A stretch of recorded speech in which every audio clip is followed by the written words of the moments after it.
I am finally going to try and figure out this whole ancient Greek bra, ancient Roman bra thing, and actually hopefully find some option that works for at least 8 hours. Now, I'm not going to get too much into the research and explanation of what this is. I've already made a video where I made an ancient Greek bra, and I've explained some of the research in that video, so please do go and watch that one if you're curious about it.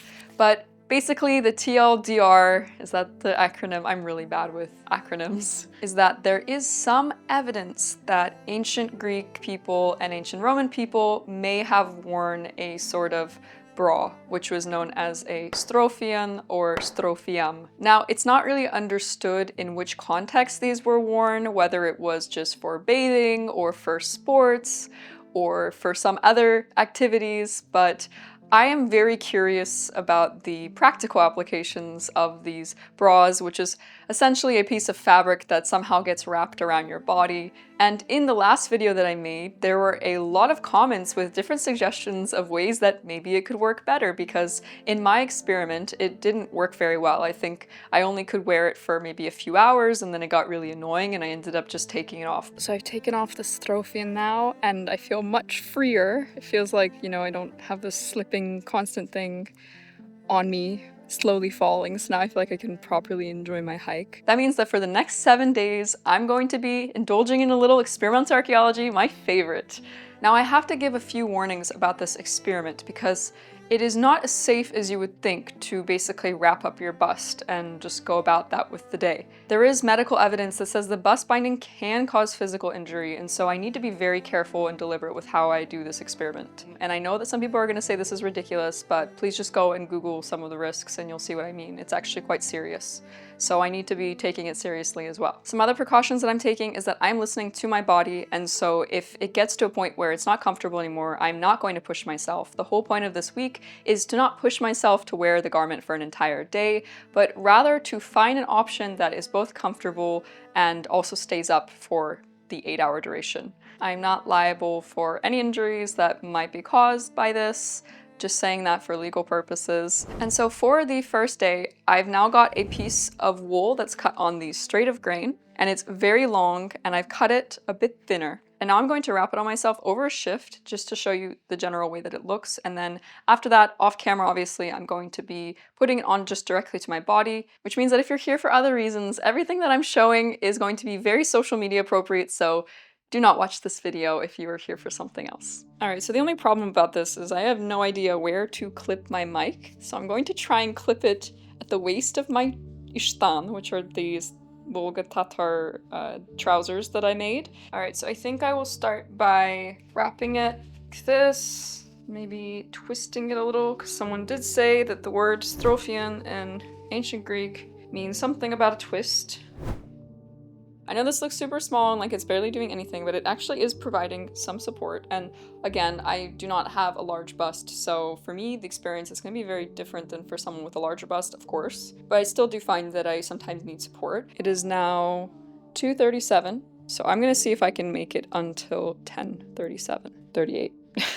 It is currently 4:30 p.m. I made myself some lunch and I did a little bit of knitting because I'm almost done with my very first knit project because I just learned how to knit. And about an hour ago, the cloth fell down once and it was pretty annoying. The whole time I was cooking lunch, I kind of felt like it was slipping down. So yeah, I guess I maybe didn't tie it tight enough. So what I did this time was I decided to kind of wrap it a little bit thinner and wrap it so that it's just underneath my bust. That way it's creating like an upward shelf, like an upward lift effect. So far this one is holding well. I do feel a lot of support.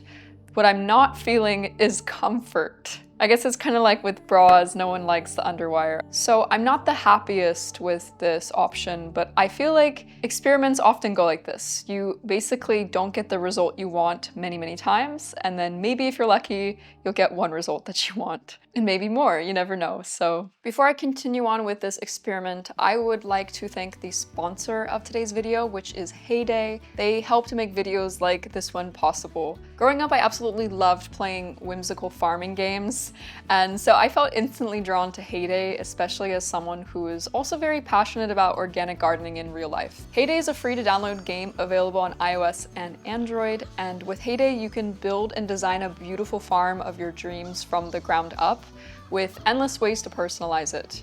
You can enjoy simple, relaxing gameplay where the crops never die and you can grow, harvest, and trade at your own pace. And you know how much I love to go at my own pace, considering my preference for hand sewing. In Heyday, you also get to meet and care for adorable animals like chickens, cows, sheep. I mean, come on, look how cute and fluffy these sheep are. And even playful pets to add charm to your farm, as well as create and sell homemade goods, from baked treats to stylish outfits using fun production buildings. Naturally, my favorite ones are the loom and the sewing machine. Additionally, you can join a friendly community of other people who enjoy Heyday to trade share tips and participate in weekly events with neighbors and friends. Not only is Heyday free to download, but they are also gifting you all 16 free in-game decorations, which you can personalize. These have a total package value of $15.99. They're available until February 15th. Click my link in the description or scan my QR code to download Heyday, and click the link or scan the QR code again, and then the reward will be added to your inventory. Thank you so much to Heyday for sponsoring this video. Now let me get back to the rest of day one and see if I can make this option work. And if not, then I guess we're gonna have to come up with another one for day two.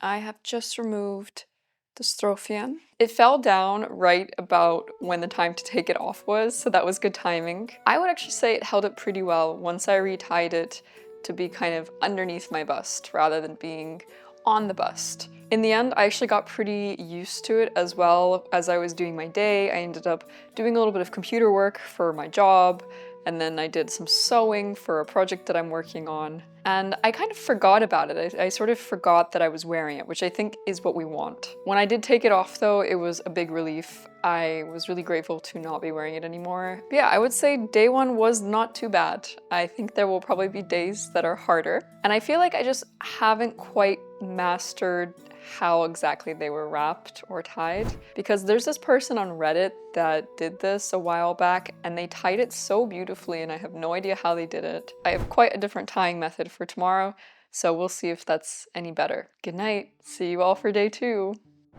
Well, it is day two. I survived day one, thankfully. I definitely forgot to brush my hair today, can you tell? I'm in an interesting state today, kind of excited. It is currently 12:23, as you can see, and I have a lot of stuff to do outside of my house today, so I need an option today that will probably hold for a while and I won't have to fuss with it constantly. So I've decided that for today, I'm going to do another one of the suggestions, which is taking a piece of silk fabric, which is cut on the straight of grain, and I'm actually going to tie it around myself so that it kind of comes over my neck like a halter top. There isn't a lot of evidence for this being done historically, but one thing that I like to constantly remind people of, and also remind myself of, is just because we don't have a lot of evidence for it doesn't mean that it didn't necessarily happen. It's just that maybe we haven't found the evidence for it yet. I think that's a very important thing to keep in mind with archaeology and historical fashion, because the reality is we have very, very little information on these topics compared with the extent of stuff that actually happened and occurred during the periods. I think it's feasible enough that if they had strips of fabric, they would have found interesting ways to tie it that would have perhaps been more comfortable. And I feel like tying it over your neck like a halter top is a somewhat reasonable theory because it's not that far-fetched, basically. So I'm going to go for it for a day. We have 7 days to try different ways, so why not? So it's gonna be something like this. So I'm just gonna have a knot in the back. And that is my plan. Obviously, when I do it for myself, it'll be without the shift on, so that way it's more realistic. So it's about 10:50 in the evening now, and I'm about to go to bed. And I took off the silk wrap around 10 o'clock. I wore it for longer than 8 hours because it basically didn't do anything. So what happened was it didn't really provide any support for most of the day. It didn't fall off, obviously, because the neck part was on it, but I didn't find that it really helped with anything. In fact, I took some notes today. Let me read them to you. This was about 2 hours into the day. I wrote, "Not a lot of support. Kind of annoying around the neck. Does keep me warmer in winter, but that wouldn't be great in warmer months or in a warmer climate. The silk feels nice against the skin. Don't really see a purpose in wearing this garment. Tomorrow, I'm gonna do something totally different because this is not the direction to go in, I think. At least not for me. It might be different for somebody else, but not for me. Alright, well, I am absolutely exhausted. I walked about 22,000 steps today with one of my friends. So I'm ready to go to bed, get an early night's sleep, and I will see you all tomorrow for day 3 of this experiment.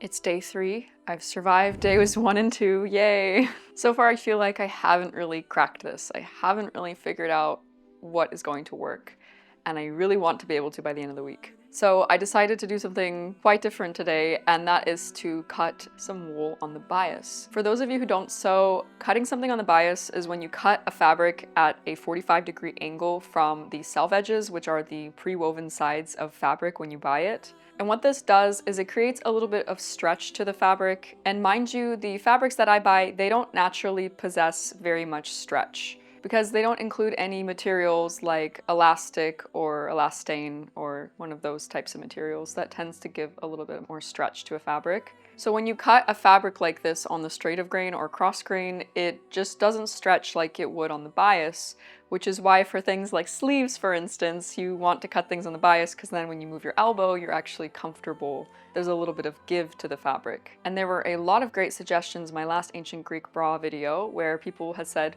maybe they cut it on the bias. And I thought, yeah, this could potentially be possible, but the only thing about cutting something on the bias is you either have to piece it or it will waste a lot of fabric because you can't just cut straight strips. You have to go kind of into diagonal layers of the fabric. On the straight of grain, you can see how it doesn't have much elasticity. But now if I pull it on the bias, you can see how much more stretch this fabric now has if I'm pulling it at the bias at a 45-degree angle. I'm going to wrap that around me, not too tightly, but just enough to stay secure, and then put a couple of safety pins, which are sort of the closest that we have to fibulae, which are a type of pin that was used by ancient Greek people, and also ancient Roman people, I believe, too. They're like the early version of a safety pin, but the difference is I've actually seen them in real life before, and they're kind of large. Like I remember them being around an inch at least. Perhaps there were fibulae as well that were smaller and we just don't have artifacts or I haven't seen them. Let's put this on and see if it feels good, if it stays up, and yeah, just if it will even work. I have only just started to wrap this and it already feels really secure. I think that this might be the solution.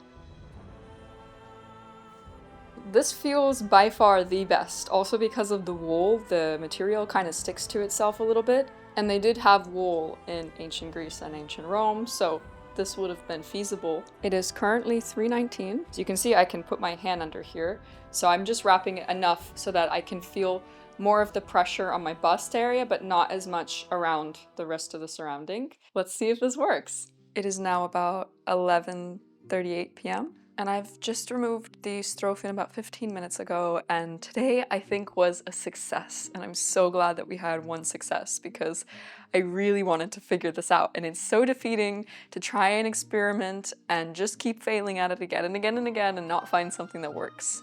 I felt comfortable and supported without feeling like it was falling all the time, and then it did occasionally slip down a little bit, just like maybe it could with a modern bandeau, and so it was very easy to just pull it up a little bit without having to retie it or have to take off any layers to then deal with it. And because it was cut on the bias, it provided just enough stretch to feel like when I was breathing, the fabric was moving with me. So I didn't feel constricted at all, and I didn't feel like anything was uncomfortable. Also, when I was looking at the bikini girl's portrait, it looks like the strophion on them is kind of tight at the bottom, and I feel like the fabric laying like that would be a lot harder to achieve with something cut on the straight of grain. So I wonder if they were actually cutting these on the bias and we just can't tell because there's no detail of the fabric in the painting, of course. That would be incredibly hard to paint the grain of the fabric. But the unfortunate reality is that we don't know for certain, and I think some of the drawbacks to the bias cut fabric and why it perhaps may have been less feasible as an actual thing in ancient Greek or ancient Roman times is the fact that bias cut fabric can be very expensive, and it also produces a lot of waste fabric potentially. Fabric before weaving machines Everything was woven by hand, so it took a tremendous amount of time, and because of that, fabric was incredibly expensive, and that's why in earlier patterns you don't see a lot of fabric being wasted because it's a precious resource. So to go and just cut a bias strip out of a hand-woven piece of fabric, that would be quite a risky move, especially if you didn't have a lot of money. I guess as well too, a long bias cut strip of fabric could be pieced from a bunch of diagonals cut on a rectangle of fabric, which could then prevent waste. But we don't see any piecing lines in the portrait, but again, this isn't always a detail someone would necessarily paint. It worked on my body, but I don't know if it would work historically, maybe. I feel like the experiment is starting to get really exciting now. I will see you all tomorrow. Good night.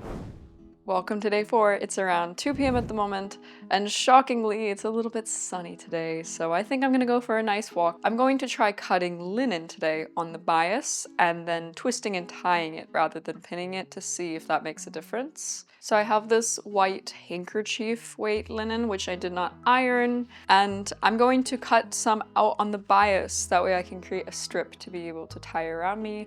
I'm gonna try and make this one fairly long. Well, I ended up going on a little bit of a side quest, so it is now 3 o'clock, but it's okay.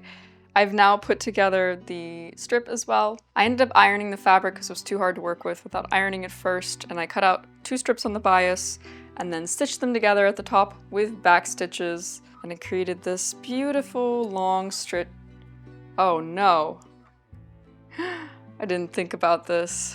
I accidentally sewed them into this sort of V shape, as you can see, and I'm curious if this will actually be useful for tying. So we're gonna roll with it and see what happens and see if this actually helps. All right, I'm gonna see if this is like a happy accident. So I've set the V part directly at my back. Maybe just something kind of like this. And then a bit of a twisted knot in the front. I think something like this. It's tight, but not so tight that I feel like I can't breathe. If it does start to feel like that, I will obviously remove it or loosen it. And I think something like this will work. I'm very curious to know if the arch in the back, if the V shape in the back is going to help or hinder the garment. We shall see. I'll check back in later and we can see how it's going. So I finished sewing this beautiful silk ruffle yesterday to go at the bottom of my Volga Tatar dress that I'm currently working on. It's a silk 19th century party dress. I'm so happy with how it turned out. It took me a lot of time to make. It's about 6 meters of fabric pleated down.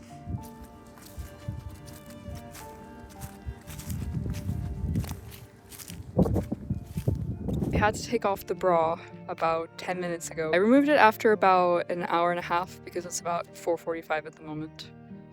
The golden hour, as you can tell by the light on my face. I feel like in this experiment, I'm left with even more questions than I have answered. And I think that's when you know you've gotten pretty deep into research. It's funny, isn't it? How that's the case. Well, I'm gonna keep enjoying this beautiful nature. I feel so much serotonin through my body right now, it's great. And I'll see you all a little bit later. It is day 5 and it is currently about 3 p.m. And since the bias cut fabric seems to be working the best, today I've got this wide cut piece of silk that I've cut on the bias, and I'm going to see if this is also going to work, depending on whether or not the material is too slippery, because this type of silk tends to be quite fine and slippery, so I'm curious if it will be supportive enough and whether or not it will stay put. And since the pinning method seemed to work the best, based off of the wool example, I'm going to try doing that with the silk to see if that also works with the silk material. So kind of a combination of things that have worked before in a different material to see whether or not they still work. I'll be wrapping it something like this, and I'll be putting a pin here on the side to have a join, and then here on this side to have another join. Very simple, and we'll see whether or not it holds up. Check in with you a little bit later. Okay, felt like an especially long day for some reason. It's just past 11 p.m. I just took off the wrap, and I think today was also a success. I would say that the silk fabric was very comfortable against my skin, naturally, far more comfortable than the wool with regards to the not being scratchy part. I don't mind wool too much against the skin, but a lot of people do not like that, so that's very understandable. And with the way that I wrapped and pinned the silk fabric, it stayed put pretty much all day. The only time that I had a problem a little bit and had to do a little bit of rearranging and reorganizing afterwards is when I would have to put my arms up or do things where my arms had to go upwards, because obviously that's shifting things around in the bust area and then it's moving the fabric. I didn't do a ton of movement and laborious stuff today because I mostly had to do a ton of computer work, so it was definitely suitable for being at home and working on the computer, and I didn't have a lot of problems with it slipping. But again, this is the kind of thing where I feel like if it was worn for athletic purposes or during physical activities, it probably wouldn't stay put. So I'm still left with this question of how did these athletic ancient Roman and ancient Greek women wear these garments if they did? So I would say we're on a pretty good track here. It is day 6, and I'm doing something a tiny bit different today because I thought it might be interesting to see how supportive the just ribbon would be over the chiton, because there are a lot of pictures depicting ancient Greek chitons and peplos being tied in very unique ways, very beautiful ways. And I've always speculated that the ribbon or whatever they used to tie it with would potentially create some bust support, maybe not amazing amounts of bust support, but at least some. So I decided that today, instead of doing a wrap, I would try just the ribbon on top of the chiton. Now I've worn this before. I decided this time though to tie it a little bit differently, so I created a shelf for the bust to hopefully offer some additional support. I put this on at about 2 o'clock and then I had to rush off to a meeting, so I didn't get a chance to record the intro, which I'm now doing, so hello from the future past. Everything with time is confusing at this point since you're also watching this in the future, but you get my point. So far I've been wearing this for about 2.5 hours and it's very comfortable. This is definitely one of my favorite ways to wear ancient Greek clothing. I have no doubt that I'll be able to easily wear this until the evening, and then tomorrow I have a nice plan to kind of tie everything together and wrap it all up. I will see you then. It is day 7, the final day, and today I decided to combine the wrap from yesterday over with the ribbon and the wool wrap from some days ago to basically see if the combination of the two could provide for the ultimate support. Yesterday, of course, the ribbon went okay as it could. It was somewhat supportive, not a ton supportive, but yeah, better than I guess nothing. So now I'm seeing if the wool wrap and the ribbon together will be the perfect combination. So I've got that all on now. It's about 2:30 p.m. and I'll check back in later on to see how it's going. It's the end of day 7 and I had a long day. I'm very tired, but I'm happy to report that what I did today worked so well. It really feels like this is the correct option in regards to support. I even had to run at one point to catch a bus and I was still feeling supported. The wrap did not fall, so that's the true testament when you have to run for a bus and everything's still fine. I'm so relieved that we actually had a good option this time around and it wasn't just one horrible option after another, or every day being quite frustrating without that many successes. As to whether or not these were actually worn during ancient Greek and Roman times in this specific way, we don't really know. But I'm glad that at least I was able to get the fabric to support me and stay put. I don't know how many questions this answers, to be honest. I think that's okay, because it was more for my personal interest in trying to see whether or not this could even potentially be a thing. I also learned a couple days ago how to knit with 2 different colors. Obviously I did a ton of computer work today too, but the knitting with 2 different colors was definitely the highlight of my day. I hope you all enjoyed watching and I hope you all enjoyed being a part of this adventure. I really appreciate your continued support of my channel. It's been growing so much lately. I honestly can't believe it sometimes. In my mind, my channel still has like 2,000 subscribers. So yeah, thank you. I am so grateful for your continued interest in my channel and my work and my art. A huge thanks again as well to Heyday for sponsoring this video. Click my link in the description or scan the QR code here on screen to download Heyday for free, and then click the link or scan the QR code again to get the free reward from Heyday. I'm gonna go to bed. It's been quite a long week, and I will see you all in the next video. Good night.